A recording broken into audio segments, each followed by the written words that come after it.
Go. Hey, everybody, welcome back. I am Emily Moyer, and this is Project Kids number 9. Michael Wan is with me, and we're going to do something a little bit different today. I'm going to explain that in just a second, but before we do so, let's just say hello to Mike and Michael. I prefer Michael. I don't know why. Sometimes you say Mike, I say Michael, and see what he's been up to. How you doing, Michael? I'm doing fantastic. I can't believe it's been 9. I literally I was going through my mind like the other day. I was like, how many shows have we done? And so 9 it is. I'm excited for this one. You and I were just talking a little bit before we started recording. So I think we've got a lot of good stuff to go over. There's some weird, obviously what day is today? Today is the 30th of October. Traditionally, this is when the veil is the thinnest, whatever that's the veil between, that's the thinnest time. And what's going on, at least in the United States, it's like, the electricity, the tension is enormous. I'm seeing that in so many spillover in so many other parts of my life. So I'm very excited to see what pops up, where we go in our conversation, and, get it going. Awesome. All right. So what we're going to do today is like about a month ago now, a little over a month ago, Michael was on Higher Side Chats, Greg Carlwood, and he laid out a more extensive and polished version of his latest sort of synchronistic exploration of synchronicities and coordination. And he had originally sort of went through some of that stuff first here with us. By the time he got it to Greg's show, it was polished, expanded upon, and of course had interaction of another person, which always adds something to it. And I think this was actually Greg at one of his best, at least in my opinion. I'm one of those people that I've been up and down with Greg over the years, but I really liked how he participated in this, right? I don't feel like he just was the facilitator. I felt like he brought added value and content, right? And even did some add-ons at the end because it triggered stuff in him. And I like to see that. I like when hosts share more of themselves rather than just be, mainstream type of interviewers or whatever, right? So that was interesting. But so I was listening to it and it triggered so many connections and thoughts. And it was like, okay, I think I want to, with Michael, present him an analysis of something he did with connections that I've been able to make that maybe he doesn't know about or it hadn't occurred to him, adding another mind to this tapestry kind of thing. And then he and I can talk about it and maybe you guys have something to add in. And I think this is how we build an intelligence network, an organic one, right? Just to really start honing in on okay, not everything is important, but these stories all have little points that's this is weird, this is weird. Kind of like my 4-lobe symbol. Once it starts showing up enough times, there's something there. And this was an interesting exercise for me because, so I'm going to even talk about that as we go through. I struggle to sit down and put together notes and my thoughts and organization about things. I usually just kind of fly from the hip, and I do my best thinking when I'm moving. Right. So my original time listening to this, I was out exercising. My mind is firing off all these amazing thoughts. And I was having trouble recapturing that when I sat down. And I even think through the process of doing it, maybe discovered why.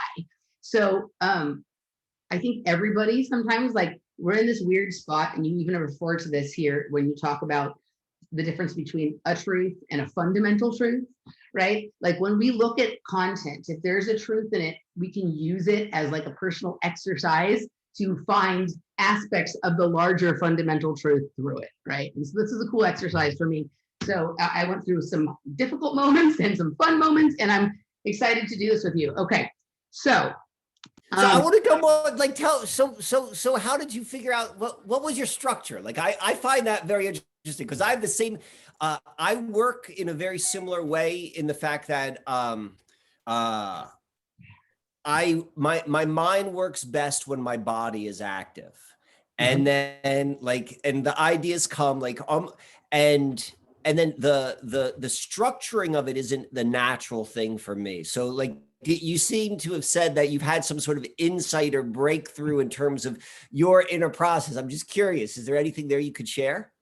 So yes, but I feel like I have it noted in a spot that I've tried to do this in linear fashion, because I'm going to encourage people to go listen. This is just on the public hour of Michael's most recent interview with Greg. So I'll link to that here. I'm going to encourage people to go listen to that and then sort of go back through with what I'm saying and see what Okay. So I'm going to go through. I've done my best to keep it linear here, but some things jump around a little bit just because there's references back to things and whatnot. So, but your question will be addressed because. So how about this? And this would be like, I guess, like a teaser for all the folks. Let me go grab this right now, because in the second hour, maybe we'll talk a little bit about that. And I'll share like this here, this little book right here. This is what I do in order to like, for the same sort of thing. And if it wasn't for this like special book, the brain would be really, really like all over the place. So I can't wait to hear what your stuff is and your insights, because I'm always trying to add more ways to like create the structure, but then still keep the spontaneity. Okay, so you're way further along in creating the structure than I am, because I'm one of those people famous for not taking notes, not writing anything down, not preparing for anything. So just my 9 pages of messy notes that I made and struggled to read my own handwriting on are not in any way strategically plotted out. I'm very impressed with the way you create graphs and charts and stuff like that. And maybe this boils down to some differences in our astrology, or the fact that you, at least for a couple of years, were able to keep a job in corporate America, and I've never been able to. So you learned how to do graphs and charts and that kind of stuff, right? For me, like most of my mainstream work has been in the restaurant industry, which is about chalking and spontaneity and moving around and whatever, right? So anything. My favorite jobs. All right, we'll hit all that in the second hour. I don't want to take you off your linear, but I want to go where we're going in the second hour, because I think cool. Some good stuff there. Okay, so basically you're on and you begin by laying out the groundwork, the idea that we are living in a James Bond plot, right? And we talked about that when you were here. And I think you proved that not only that what you lay out is a James Bond plot, but also what we're in right now is a James Bond plot, right? So it's just James Bond plot after James Bond plot, many within one large one, right? Kind of thing. Fractals, right? So fractals are important to some of this kind of thing. All right, so you start off with, you're on the show on September 11th, 19 years since 9/11, right? And there's, you guys both talk about how it's interesting that we have COVID-19. So it's been 19 years since 9/11. We have COVID-19. There was also 19 hijackers, if you remember. Right. 19 hijackers. So there was another kind of 19 there. So I'm just warming us up here, right? So you say, so the synchronous, and even in his introduction before you came on, like Greg talked about synchronicity, right? He mentioned synchronicity, like, and whatnot. And then you ended the interview with synchronicity when you were talking about what we were doing. So like this is the big topic right now. This is how intelligence works. We've discovered that. You say that the last time you were on the show was the Kobe ritual, right? And there was a lot of 19s in there, right? And so that, and that was right before it kicked off. And of course, Kobe, I haven't had a chance to listen to that one yet, but right. So I'm going to listen to that after, but I figured if I go listen to that now, I'm going to be even more confused and have trouble presenting my stuff, right? But what he says is basically that you talked about, the Thousand Oaks and Calabasas, and like, I knew you had done this Kobe show with him, but I didn't know you had talked about Thousand Oaks. And that actually connects really closely to something that happened with me and things that I've covered in some of my shows. And that the connection between the Thousand Oaks shooting, the Calabasas fires, right? The fires in Chatsworth that connected to those, Chatsworth being from where I'm from, and something that happened with me that seemed to kick that off. And, then there's the whole Kobe Corona, right, kind of thing. But these are all things that like I had been talking about in my work as well, but I didn't even I wasn't aware of your work. And I think you and I probably met in the weeks right after that show came out, right? So we were huddled around the same little bit of information. And it seems that there's a lot of answers here in this area where I live, just as there's a lot of answers over where you are. And if you look at the symbolism Greg used on the show in the thumbnail that he puts together, right? It's literally like two things flying towards each other that look like they have stargates or portal holes on them, right? And that they're flying towards each other, right? So it is almost like this you're talking about Thousand Oaks kind of stuff, and that's kind of what I'm doing. I'm there. That's where I was working when that Thousand Oaks shooting happened, right? And then there was those Calabasas fires, and I was literally on the block at the center of all this. So basically, do you remember these Chatsworth and Calabasas fires a couple of years ago?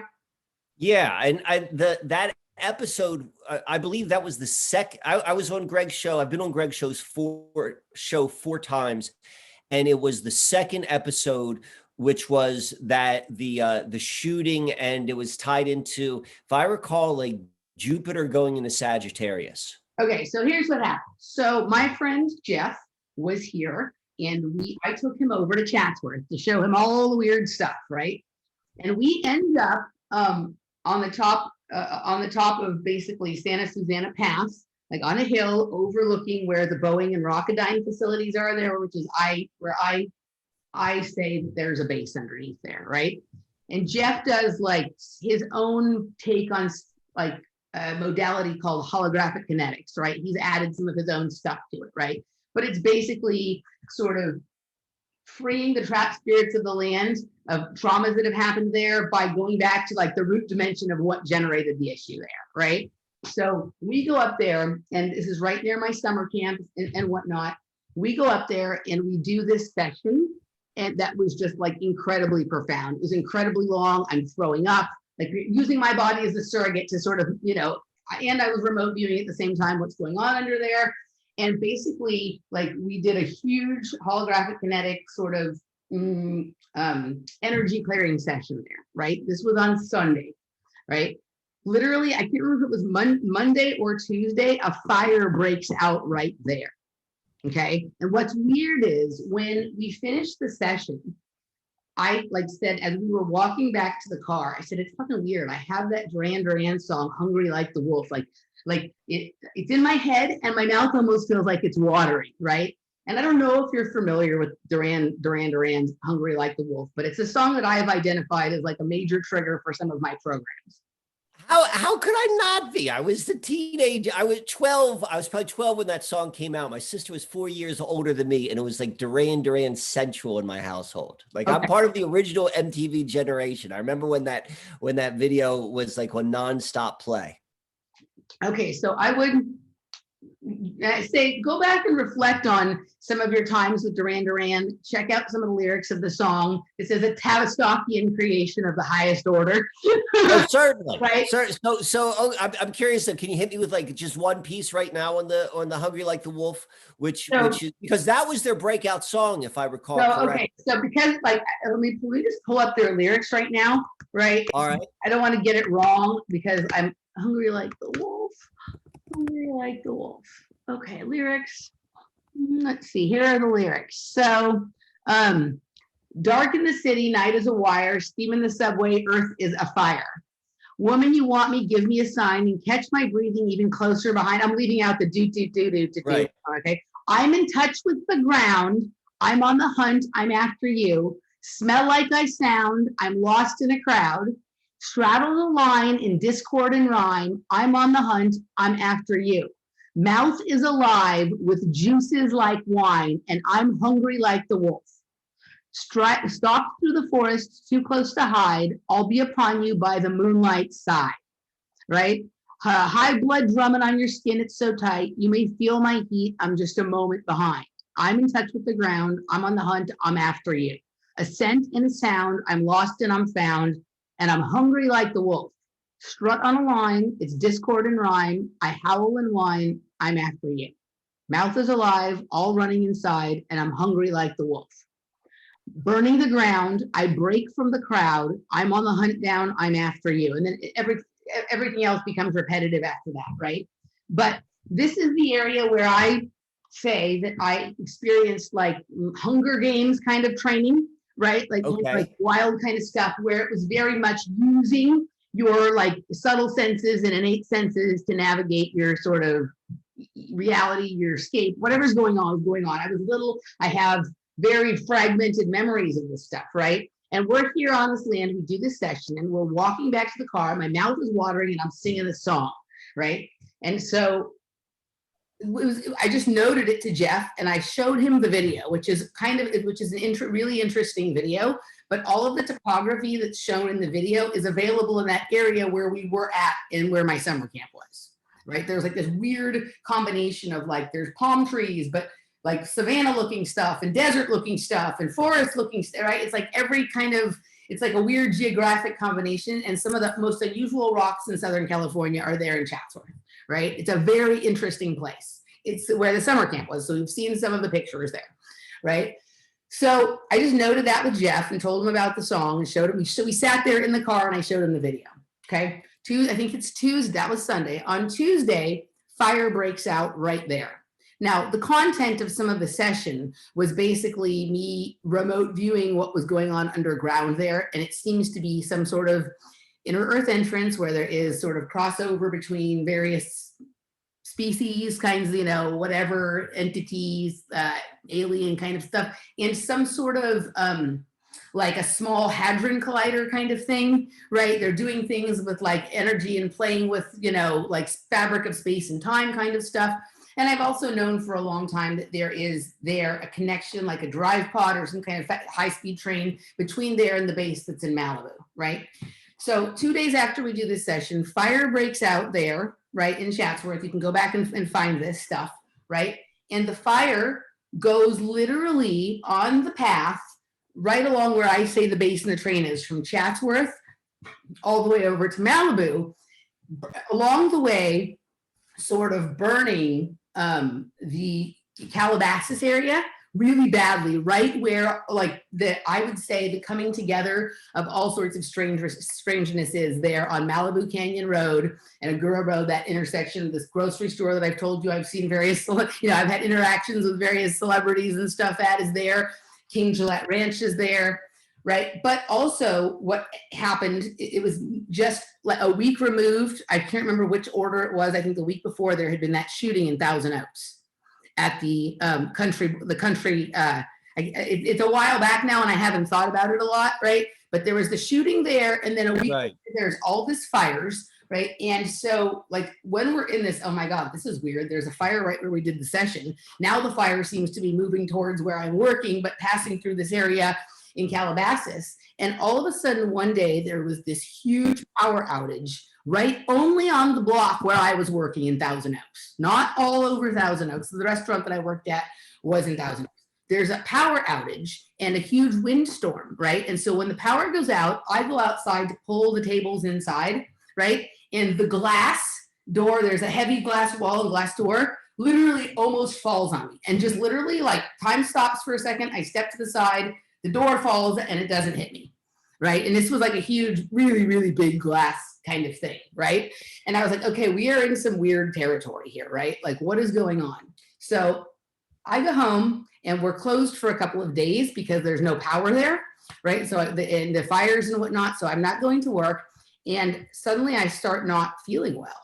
And I have all of these marks all over my body that are like these square bruises, right? And it was like weird. I'm like, what is going on here? Dr. Keys, who I work with, like I had a session with her kind of later that week, and she's like, this is fucking weird. Like a virus was activated in you, something that has been dormant since you were a child, but also like, I think you were taken into a ship, right? And well, she has a little different view on reality than I do, right? But like there was weird marks. And you know how people say when they were abducted by aliens, which I don't think I was abducted by aliens. I think that something else is happening when those things happen. But I had in perfect geometric pattern these 6 squares on my legs that all had like a puncture in them, right?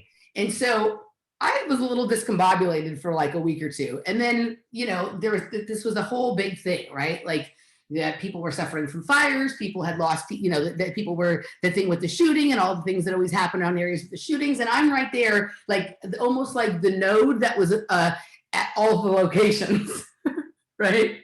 Kind of like you're going to Home Depot right before the shooting, or your said other story you've told me about that I can't share here, right? That kind of thing, right? So I have that connection to that kind of stuff, and you're deeply covering that material in an esoteric way. And the Thousand Oaks shooting was long before we knew each other. But what people don't realize is this Kobe Calabasas thing, those events are connected, right? That area burned about a year and a half before this Kobe thing happened. Was it a year and a half or was it 6 months? I think it was a year and a half. I think it was a year and a half before. And there's all this weird stuff there. There's like King Gillette Ranch, and that area burned right before the Yellow Vest protests started in France, and that's like Jean Gillet. Gillette's the same thing. The Jean Gillet is the Yellow Vests. That was also when we got those Gillette commercials that were like, like the trans people and stuff like that, and all that weird kind of stuff. So that's an area that's been being used for the rituals that kick off stuff for a while now. And so the Kobe Bryant thing was just a continuation of that. And of course, he was coming from Corona to Calabasas, right? So these things are all connected in a weird way, right? I don't know that I have anything more to say about that, but any thoughts on that? So, well, yes, I do, but I want you to keep going. What's particularly interesting is the story about the door and the glass door almost crashing. But I want you to keep going before I interject. Okay. The other thing is, if you look at those lyrics to the Hungry Like the Wolf song, it talks about fires. It talks about signs. It talks about like discord, straddling the line between discord and rhyme, right? It even talks about mouth is alive with juices like wine. And the reason we went and looked at it was because my mouth was watering, like kind of like that wolf thing when they start to get ready, right? That was part of the language here is very connected. I think that's a huge programming song for me. I think it was, they use a lot of these popular songs as triggers, mind control triggers, and sort of like, I don't know how to. Like it's a different way of triggering than just like the way we think of that we heard back in the 50s with like the phone would ring and you get a call where these 3 words are said and there's a beep and whatever, right? So there's that, but even like there's, in my opinion, references to trains, like lines, like a line between places, right? And this ley line or some kind of line this is obviously on, whatever it is, the whole song to me was connected to this in a weird way. And one of the things I've wanted to do for a long time is a really deep dive on both Duran Duran, but also wolf programming and how this song, because wolf programming is a huge thing in the projects, and how this song sort of connects and goes through some of that stuff. But this is what's there. Anything else? The glass door. The glass door seems like, other than, let's hear your thoughts on the glass door. Well, I just had a very, very similar incident in my life with this storm that kind of came out of nowhere right at the same time. But I'm looking right now at the Hungry Like the Wolf, the Wikipedia page, and because I remember when that song came out. And it was undoubtedly it wasn't limited to probably just the programming of project kids as much as it was generational. Like, whenever like you got a song that was that big, and the video is even more so than the song itself. This is like back when MTV first was coming around. And so I'm reading about the description because I know that just like from my understanding of history and culture and all that sort of stuff. I'm like, I kind of remember the video. I remember there was a guy in a white jacket. And I remember the woman in it. But anyway, the description in Wikipedia brings up like 2 different elements which it's playing into. One was Indiana Jones. That was a purposeful kind of like trigger. It's tapping in because we're beginning to see these are the same archetypes which are being put in the collective unconscious, which is to bring things out. Like, so you've got like the story itself, and then you've got like the embeddings in there. But then the second part was Apocalypse Now. It said there's one scene in particular of, I guess it was the woman. I'm starting to do this by memory. Did the woman come out of the water, or was it the Simon Le Bon? I think that was the name of the lead singer. Someone comes out of the water, and that was like a replica of that famous scene of which happens in Apocalypse Now. So now we're working with, because I want to go down, because I think you're onto something. And I think we both were triggered by or tapped into what some of this undercurrent is, whether this was consciously done or not, which brought me to going on that show with Greg and talk about, of all of the different shootings and of all of the different things to talk about. That was the conversation I had with him.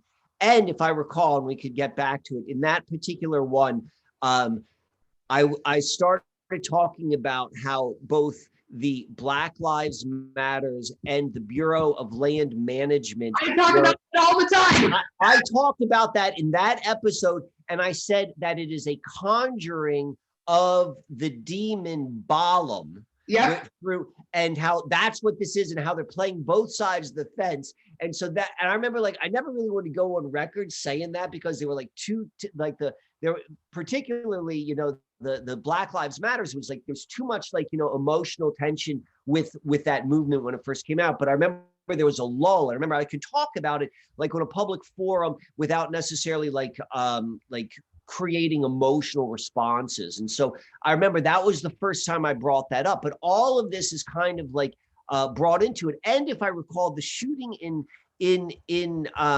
10,000 Oaks, it was synchronistically very, very connected to the shooting in Las Vegas. I don't remember the details, but there's something with like the highway roads and like the names of the places. And so we're beginning to see, and the reason why I think it's important to bring up all of these points, because there's one part where, like, if we keep on bringing up all of the points, thank you, that it just becomes like, you know, everything's connected to everything. But when we begin to see these points as nodal points, and we're making a web, and we're beginning to see how this web is bringing us in, then it becomes a little bit more clear. And so that's why I wanted to bring all of that up. Yes. And also, I have talked at length about how I think it's very weird how, like, BLM meant Bureau of Land Management, which got a lot of notoriety in a bad way during the Bundy Ranch incident. And then all of a sudden, a few months later, we have Black Lives Matter. And in my opinion, like, in some ways, this BLM, like, this also goes into like search engine, like, and search terms. And you and I the other day were even talking about like acronyms like BLM, right? Like, it used to be, if you looked at BLM, you got Bureau of Land Management, but then all of a sudden this thing happened that changed all search results to Black Lives Matter. And also these are also ways, technological ways of conjuring the Balaam and what people think it is, like, again, making it confused, switching energies.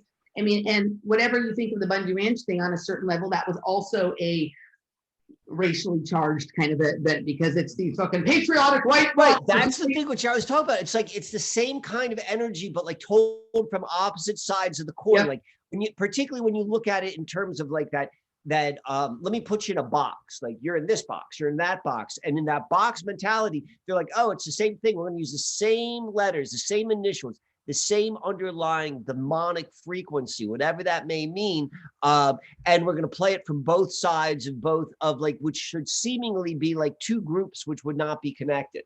Yes. Okay. And then to what you said about the connection between that Thousand Oaks shooting in Las Vegas, I haven't heard your show. I don't know what you're doing, but one of the weird things that happened for me is when I was at a market one morning in Thousand Oaks, the day after the Thousand Oaks shooting, someone who is my regular customer and a good friend, right? Like I bumped into her at the breakfast bar at this market, right? And she brings up the Las Vegas shooting. I'm like, yeah, I'm looking more nonsense. And then she got all fucking pissed at me because she knew somebody that died, right? Kind of thing. And so, like, we had like a moment of, like, she walked away from me and walked out. And then later, when I saw her at the restaurant the next day, she apologized and whatever, right? But that was the first time I had bumped up against the, I know somebody who died at the shooting, which means it was 100% the way they say it was. And I'm there going, yeah, I don't know, right?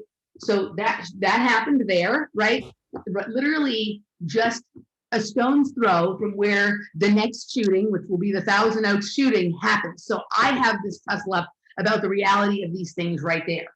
Now, the place that shooting that was at, which is weird, I was there once for 2 seconds. Literally, I went inside to get a friend and leave. Like, I went in, grabbed her, and left. I never stayed there. I've never been there. At the bar? At the bar where the shooting happened. It was like a country western bar? I had been there in 1996. I went in there for 1 minute to grab a friend and leave, right? So, but that still establishes that I've been to this space in this place. Right. You've been there. Okay. Yeah. So it's called something line, the County line. County line, right? So okay. So, but that's weird that even that you were talking about the connections between those shootings, and I had a weird little tussle up right there, you know, in that same space, just down the street from where I will later have this incident with the glass door and, you know, all of this kind of stuff, right? It's all on the same line, the 101 freeway towards Calabasas. You know what I mean? It's this area is County line, right? high weird, right? Okay. So I think that's it, like on that stuff. But what is your thing with the glass door? Well, I don't know how it's kind of a big story, but the long and the short of it was one of the strangest things that ever happened to me was once this when I was living in Marietta, this big storm comes out of nowhere. Like it wasn't stormy, and then suddenly there was this huge storm. And I lived in an old building. It was well over 100 years old. Strange building. It had been everything from a brothel to a mortuary, like when they would. Those are great buildings. Yeah. Like, you know, and I'm living in it. But anyway, so like the storm comes up, and I had huge storm windows. Like, you know, probably the window itself was easily 8 feet high, 3 feet wide, so very long and rectangular. It blew off and fell to the ground. I lived in that building for 4 years. Nothing like that ever happened. And a friend of mine had just come and visited. Oh, this is okay. We're going to get into weird now. If we're going to get weird, we open this up, we're going to get weird. So that happened. The storm window falls.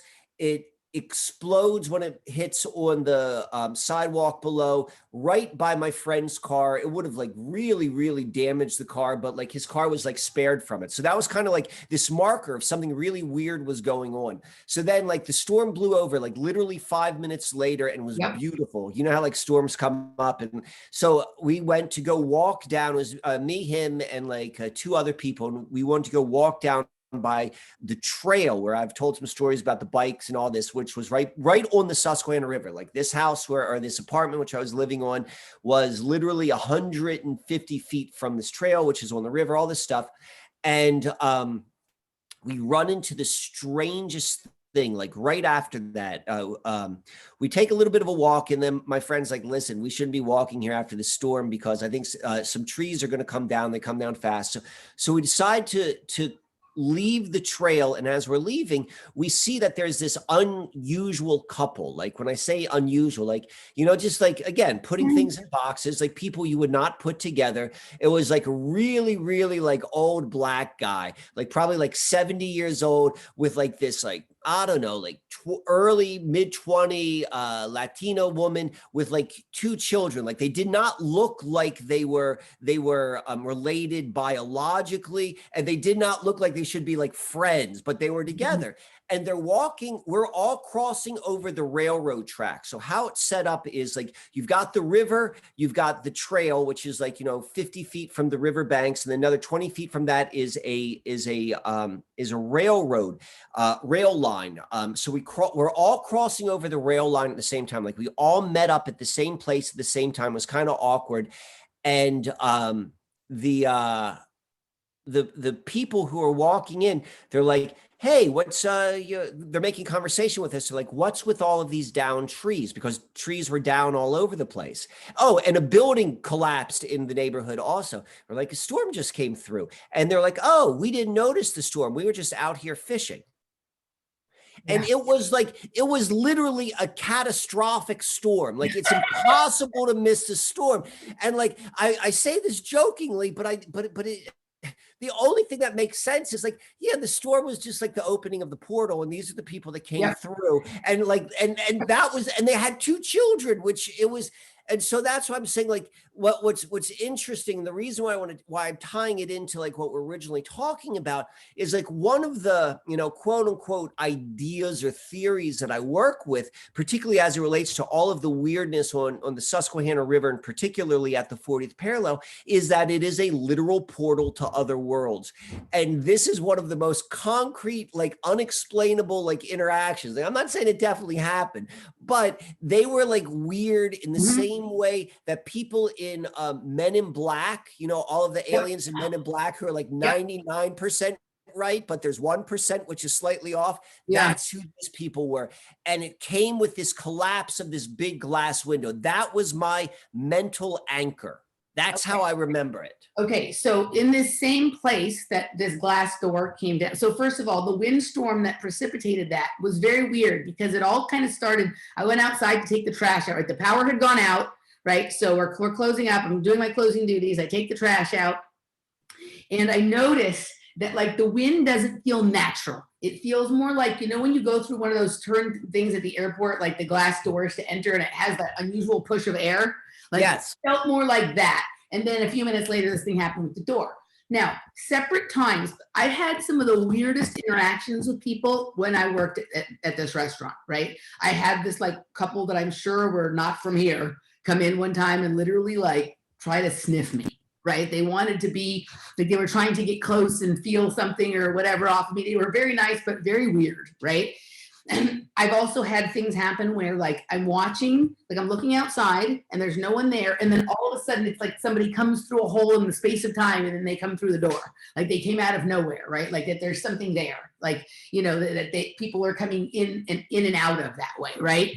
And that, so it's entirely possible that like this little corner here, right, is some kind of weird crossover, you know, space. I have had a lot of weird stuff there, but those two things stand out like this, you know, weird. Oh, and there was also a couple that were vampires that used to come in and try and get me to like, you know, go play with them, right? Kind of thing. That was an interesting thing. So it was some sort of weird crossover.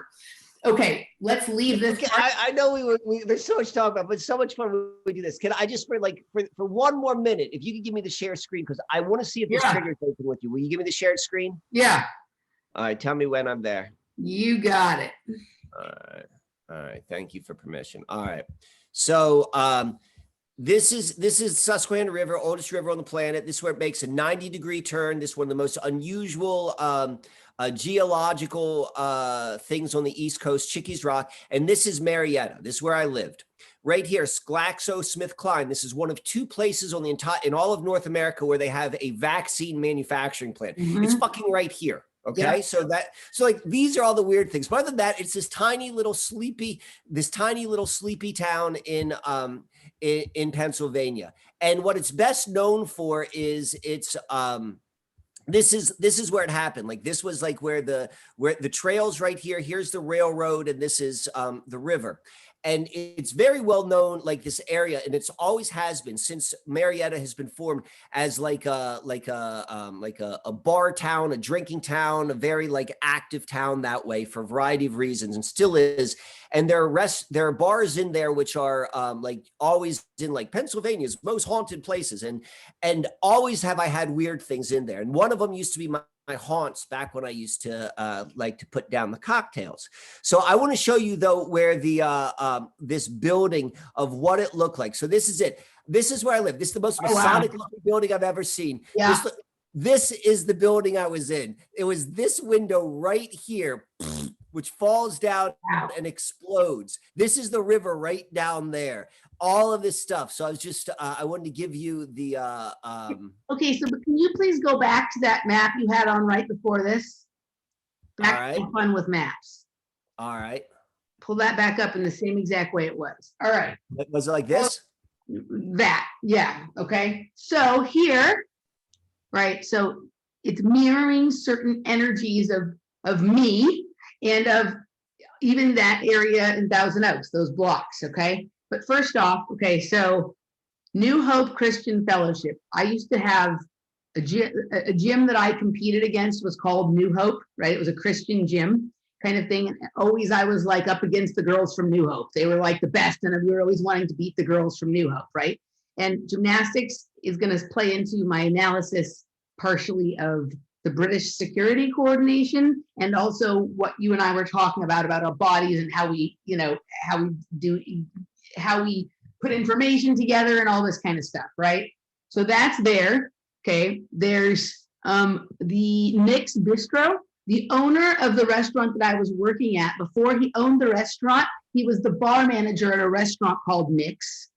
There's a bar across the street from the restaurant I worked at called Oak and Iron. right? And you have Pig Iron Brewing Company right there.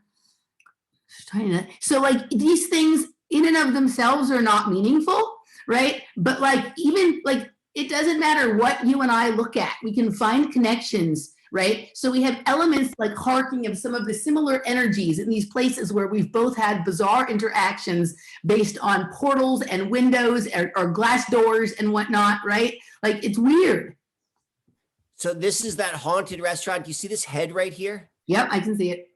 So I literally think it was probably, I should go look. I did a whole post, maybe even 2 years to the day, where I posted all of this stuff I'm showing you right now, because it was right around Halloween. So we're definitely tapping into a time loop. That's for certain.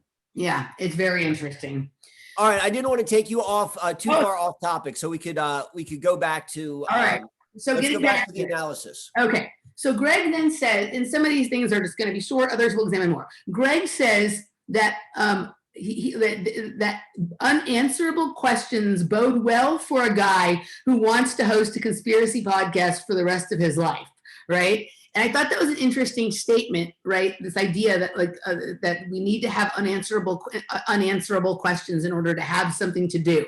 Right? So what does that mean for all of us? What would we do if we answered the question? And I think you and I are coming into this space where like, you know, and I'm going to get into this a little later with some of your stuff on Rick Clay. How far do we want to go? Right? Like what's on the other side of it? Do we want to answer the question? Like, you know, kind of thing. Like Greg is like, there's a part of him, obviously his work is in search of an answer, but if we get the answer, then what is he going to do? Right? So this is like, what are we all going to do if we answer the question? And that doesn't mean I don't think we should try and answer it, but I think it's something we should consider. Like Jeff and I talk about this all the time. Like if we didn't have all this shit to analyze and all these whatever, like what would we talk about? What would we do? Right? Wow, so, that is friggin' it. Because as soon as you say that, I just would say like you immediately, because, and this is where it gets funny, is anyone who is critical of our mainstream medical system says that the entire system is based upon keeping people sick. Because if they actually made someone healthy, then the system crashes down. And it's real easy to go and point that out to something as obvious as that. But you just flip that on us. You're like, well, if we actually knew the answers, then what would we do? What would we do? And I'm like, so the real truth, going back to what you're saying with the fundamental truths, is like, what is this thing about like our human experience about like not really wanting to know? And so the fact that we're right on Halloween right now, I think makes it even more interesting. So like, I don't have an answer, just on the fact that I'm like, okay, you're absolutely right. That's fundamental to the human experience, is like, do we really want to know whatever the thing is that is our hot button? And another one, do we really want it to go away? Do we really want to solve it?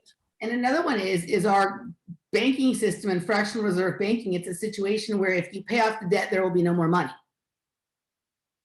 If there's no debt, there's no money, right? So it's the same kind of thing as like if we solve health problems, then there's no, you know, there's no business to make. If we answer the question, what will we do, right? And that, to me, it's more like the wave collapses. Literally, the wave collapses. So we're not going to go down this line, but I think there's something very, very significant about what we're talking about right now, about reality and these questions which we don't want answered, and when we answer them, about how it collapses, because we are in a collapse right now, but we're going on to the next thing. What's being answered? What's not being answered? And like, you know, we're you're on to something there. So that popped up. Okay. All right. So then we move on to basically this James Bond plot that you're proposing here. Of course, it's a James Bond plot because it's about world domination, and you draw the parallels between James Bond and like Bill Gates being the evil, you know, kind of thing. And you know, you talked about a Saturnian expression of the age of Aquarius, right? We're talking about these things sort of at the same time. And I also like just, you know, we hear a lot about a Saturnian expression of it. Some people who challenge that talk about, oh, the problem is not Saturn, the problem is Jupiter, right? Kind of thing. You later, and I haven't gotten even a chance to get into the second hour yet, but you're proposing more, maybe we should be interested in the Uranian expression of that. And so I'd like to like explore that sort of sometime, but I just noted these things that as we were going through, like what the rollout is here. But you talk about people watching a series of films and being put into a dreamlike state, right? The James Bond stuff, we're constantly bombarded with movies like that. And my question to you is, what about a person who literally falls asleep every time they watch a movie? So you're talking about people watching movies and being hypnotized by these movies and putting them to sleep. Like literally, Michael, like 9 times out of 10, I fall asleep, sometimes even before the movie starts, but certainly within like the first half hour of a movie, and I fall asleep. Right. Or if I'm, especially movies that seem to have some coding in it, like I will continue to nod off. I cannot stay awake. I cannot stay awake. I cannot stay awake. Right. So we have this weird, like, do you fall asleep when you watch movies? No, but someone very close to me does. Okay. My mother. Your mother does? So all growing up, that was like a household joke that my mother literally cannot keep her eyes open as soon as the lights go down. She doesn't fall asleep any other time, but when the movie, like something happens. Yeah.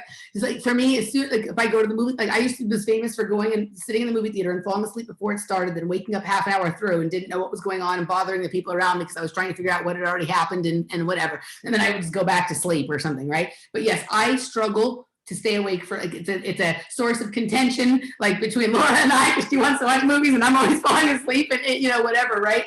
But it's kind of, so that popped to me, right? So movies are being used to put people into hypnosis as a culture-wide kind of thing.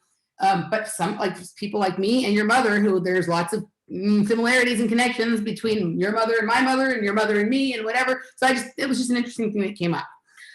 Next thing, you start talking about the British Security Coordination. And at first I thought you had misspoken. And what you meant to say was British Security Corporation, but you kept calling it the coordination, right? So I went over and looked at your notes, like when because I'm listening to this stuff the first time when I'm out and about, right?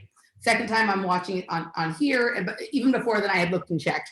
So I thought, oh, that's interesting, but it's coordination spelled with a hyphen between it. So the emphasis is in a different place than when you're talking about like you're coordinated or I'm not coordinated. So I looked up the definition of coordination, and there's 2 definitions, right? The first definition of coordination is interesting, and it's what you're speaking about with the British Security Coordination, the organization of the different elements of a complex body or activity so as to enable them. Oh, by the way, I thought it was weird that it was called the British Security Coordination. I was thinking corporation made more sense, but no, actually coordination is perfect, right? The organization of the different elements of a complex body or activity so as to enable them to work together effectively, right? And so that's basically what they were doing, is they were synthesizing a bunch of things that should be disparate, aligning them, organizing them so that a uniform like code is sent out to to deal with the public. The other definition is the ability to use different parts of the body together smoothly and efficiently. Now, one of the similarities between you and I is we both are highly coordinated, right? I, from having gymnastics training, which, maybe I was good at gymnastics because I was coordinated, or the gymnastics helped me with coordination, or both, but the gymnastics was very, very important in my life. Right? For reasons that I never reached ultimate success in gymnastics, but that experience of all those years of hard training and being able to navigate my way through space with my body in a different way than most people has been very helpful. And I actually think it's the key to why you and I are able to analyze information in this way. So the coordination that they're talking about, British security, right, is grounded in people like you and I who can move our bodies. And this is why in projects and programs, there is lots of focus on learning how to do these intelligence tactics, but also a lot of physical training. There's a connection between these coordinations. In order to see that coordination, you have to be coordinated. The people that can't understand what's going on are not coordinated. They may think they are because they might be good at like baseball, but their coordination doesn't extend to their other bodies, right? So I thought that was interesting, and that was like ultimately some of the lesson as I struggled to put this together, because I had to sit down at my desk to deal with the notes and to go through things and whatever, when I'm really much better at analyzing while I'm moving, because that coordination is how you understand this coordination. Yeah. I mean, my favorite practice to do, I've talked to you about this before, is like how I take riding my bike with no hands, like that is the practice. And the reason why I do that is exactly what you're saying, like is when you're doing it physically, you know you're doing it on, and you have, when you're, to ride your bike with no hands requires a certain degree of balance. It requires a certain degree, all these different sort of things. And you also know that that's doing something with the hemispheres of the brain, but then if it's doing something with the hemisphere of the brain, it's doing something much deeper than that as well.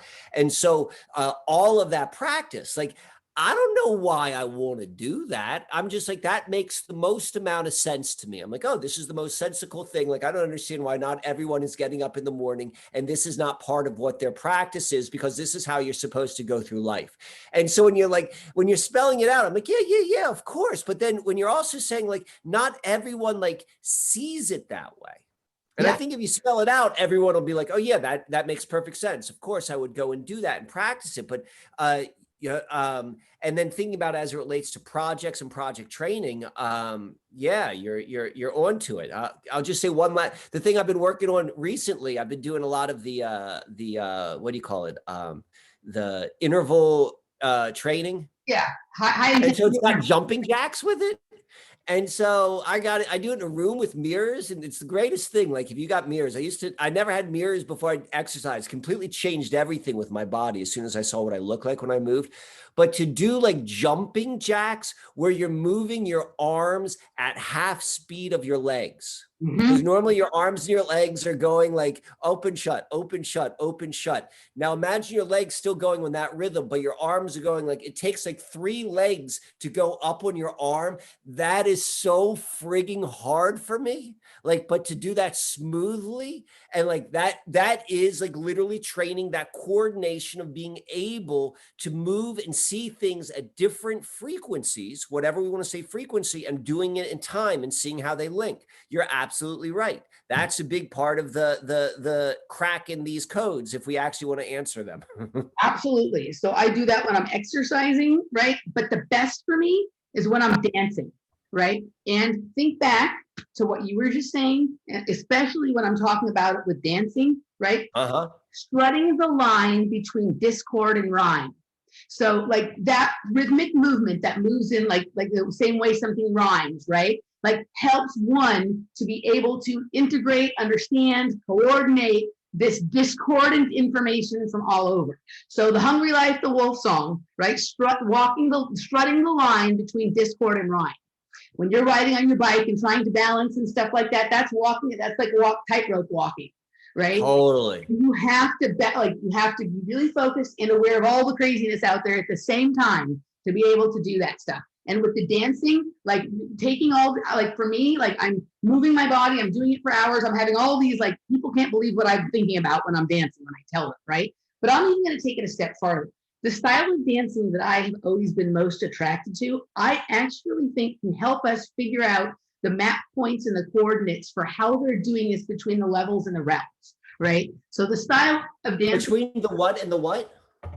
How they're coordinating, like the different, like they're pulling whatever reality is being presented to us has elements from a variety of realities, timelines, all pulled together, right? And there's like a system or a map or a code to how they're doing it.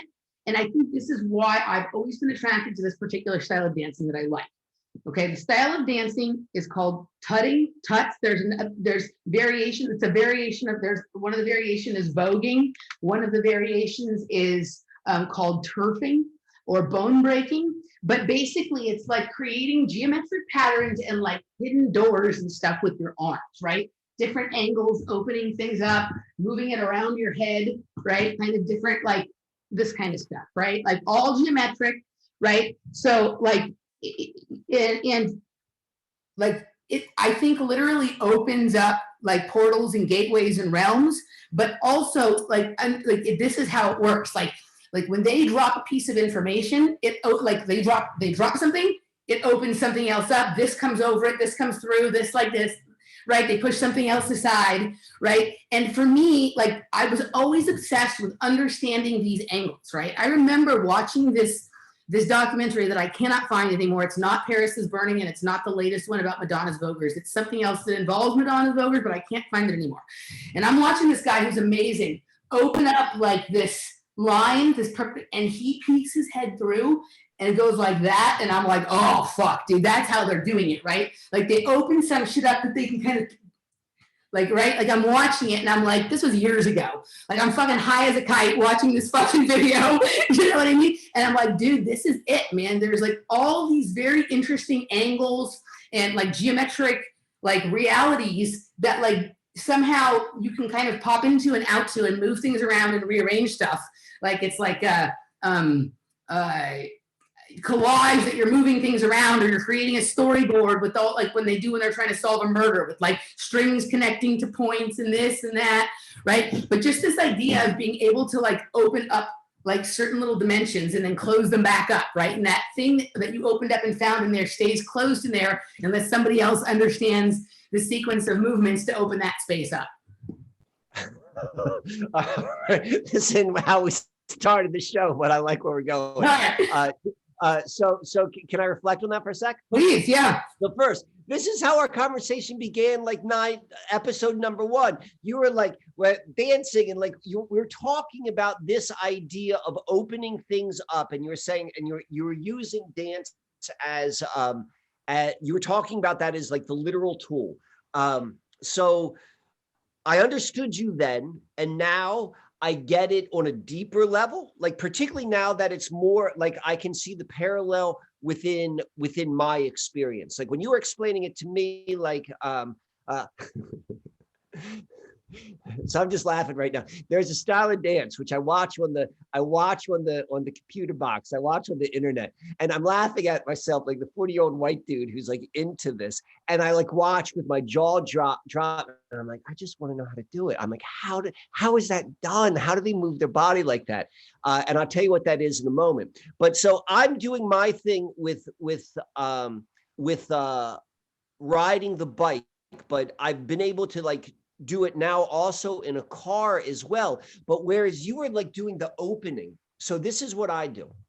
And I think that, and so there are two things. One is, I think it was all designed just as like the movie or the book Ender's Game, where people are playing video games, but they're actually doing something else. So it's like, you know, all of like the club scene, the reason why it was completely funded by the intelligence agency is because let me get you really fucked up, and let me get you doing this stuff, and then I'm going to tap into your brain, and I'm going to use your brain and your body to open the things up. But all you think you're doing is having an amazing party. Totally. So that's what's happening. So we can start doing that ourselves. So when you are dancing, when you, like if you and Laura are going to go out dancing, or if you're going to go and just like in your house or something like that, if you were to go and let me know or someone else, like we should do an experiment where I will then try, while you're doing your thing, I will try to tap in and see where I can go through your movements.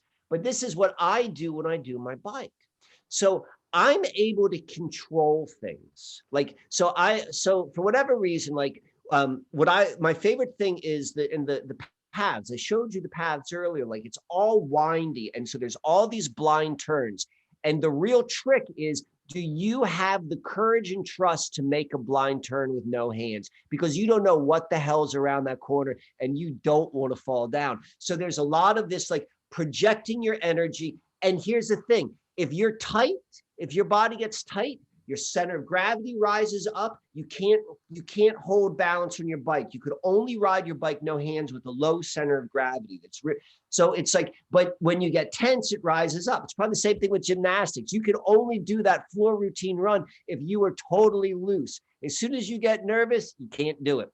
Yeah. So it's the same sort of thing. But what I've been able to do is like, I can control what's around. Not only, I don't see it, I sense it, but even more so, I can control what's around those bends. It sounds kind of crazy to say, but where that's really shown itself, where this control, and like I say it half joking, I always share this with people who've ever been in a car with me, is when I'm driving, I've got my two fingers like this. And when I see cars, I'm always pointing at cars. I don't point at them like this. It's like this. They just stop moving. They don't get in front of me. They just move. And it's like, I know I'm controlling it. I'm like, I'm kind of joking, but I'm like, it always works exactly the way. Laura does the same thing. Laura goes like this. She has this one finger. I call it her powerful pointer, right? If she feels like a car is coming into our lane or whatever, she'll literally go, but she'll do it with like all this energy and force kind of thing. I'm like, that's silly, but it fucking always works. The car literally always scoots right back over, but not until she does it. They're drifting or she does this. Yeah. So, yeah. Yeah. I do it with the sort of smoothness you would have from like, being really well trained and riding a bike with no hands and making like, and probably like a really good snowboarder or skier who just like makes those effortless curves. Like you can carve that, like I can do that, and I can control the energy that way.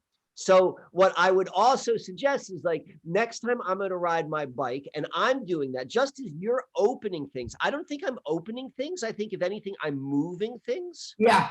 Yeah, that makes sense. You're rearranging. Yeah, rearranging. Right. Moving, so, and so it's like there's probably more, like as we're beginning to think more about coordination, I think there's something with like sometimes I listen to music. What I used to do on my bike is like, I get really high and I put in headphones and like I would block out everything and just focus. And there's something about like getting in that state. I don't do it high anymore, but and there's something I kind of miss that. Like I like that, but I just it got that distracted from the experience. But what I'd like to do is the next time I do that is like see if you could go and tap into something like, what can you move, or what does that make sense to you using me as the medium, just as I would like to try that with you when you're dancing.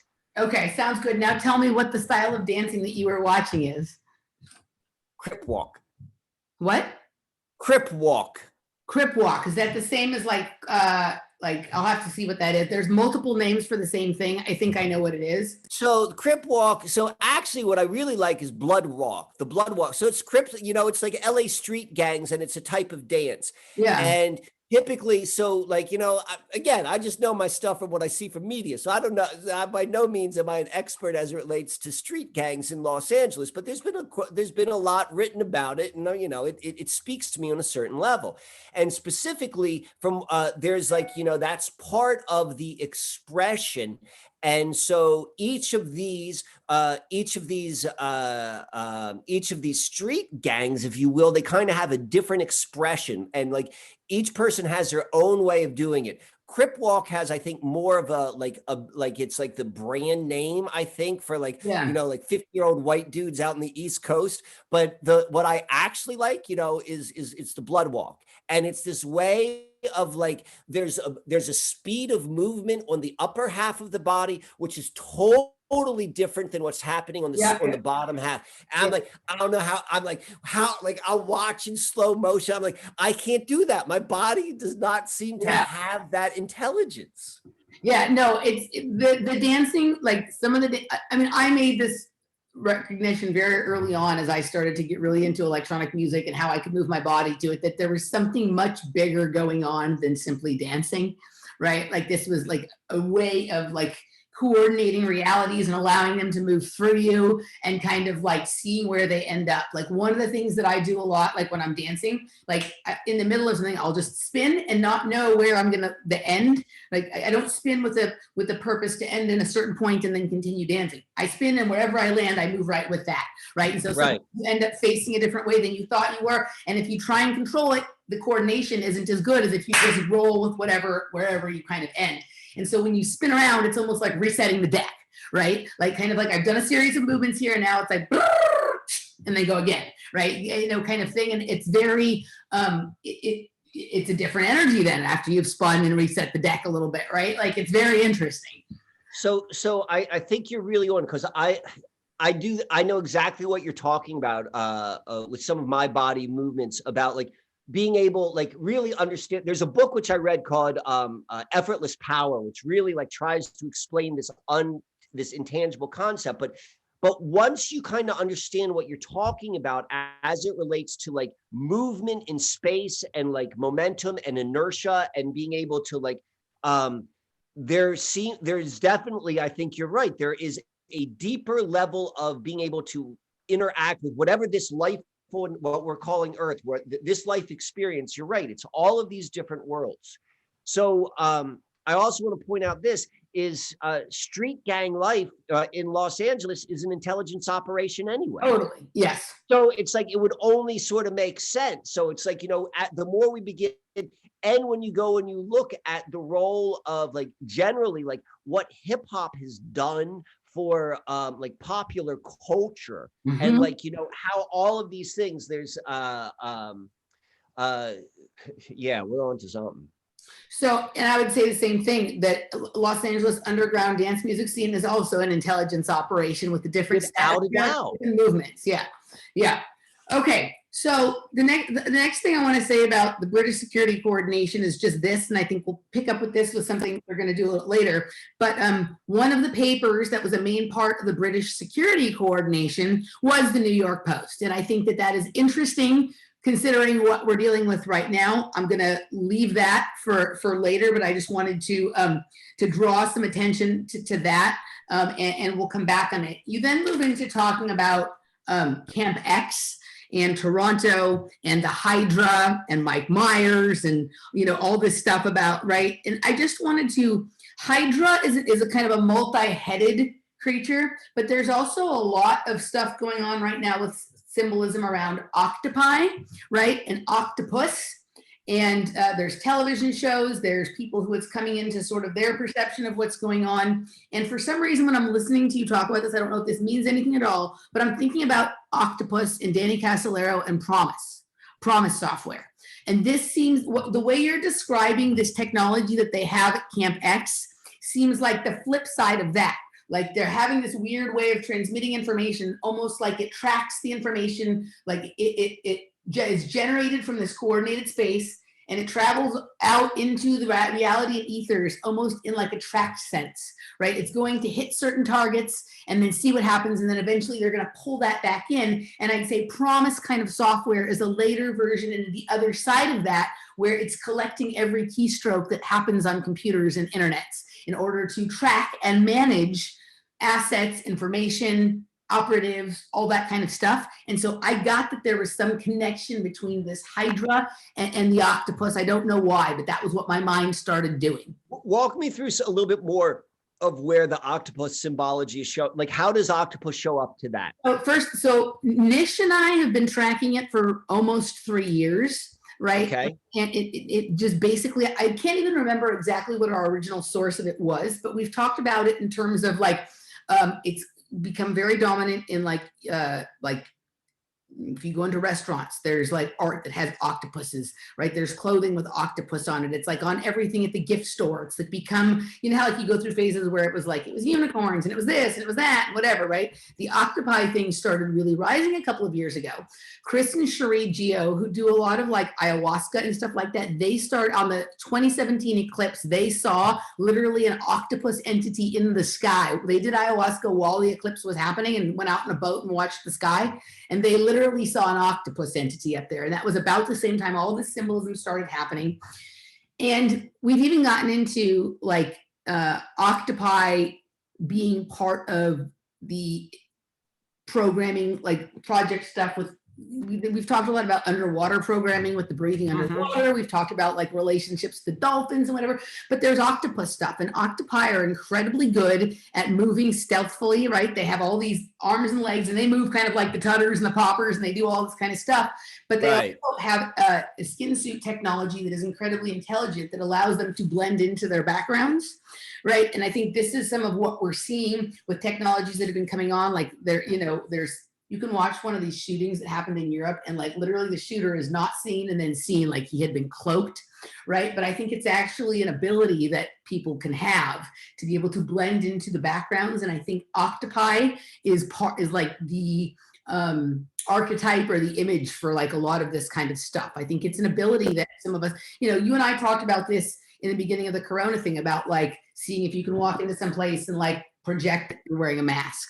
Right. If you put, like I watched this video years and years and years ago about an octopus, right, and how they could change their skin. And they would come up with these wild geometric patterns. They'd wallpaper them to the bottom of this tank, and he would just blend into this crazy, very complex kind of stuff. Right. So it is an ability available to things that are alive to be able to use your skin suit like a transforming technology, like a skin suit technology. Also, from the very beginning of the time that I started dancing and popping and stuff like that, like I liked to think of myself like an octopus, like having 8 arms with the way I moved, like it creates like an optical illusion. Like when, you know, there's a lot of poppers with names that harken to like cephalopod, octopi, different names like around that kind of thing. It also brings to mind like the idea of like that Shiva, right, it has all those arms and they're moving and things like that. So it's symbolic, it's archetypal and whatnot. But when you're talking about Hydra, for some reason, so octopus was like the name of the book that was written about Danny Casolaro and the Promise software. And this was basically like an entity that had tentacles that reached into everything, right? Right. Yeah. And if you look at a lot, when you dig deep into the many deep layers of a lot of these operations that our attention is driven towards, you find often connections to the issues around Promise software. Right? Like that was connected to the Waco thing. It's connected to like a variety of events that somebody who, you know, had some connection to that was involved, right? So I don't know why. I don't know if there's any connection at all, but that's what came into my head. You know, when I was listening to you talk about Camp X. Yeah,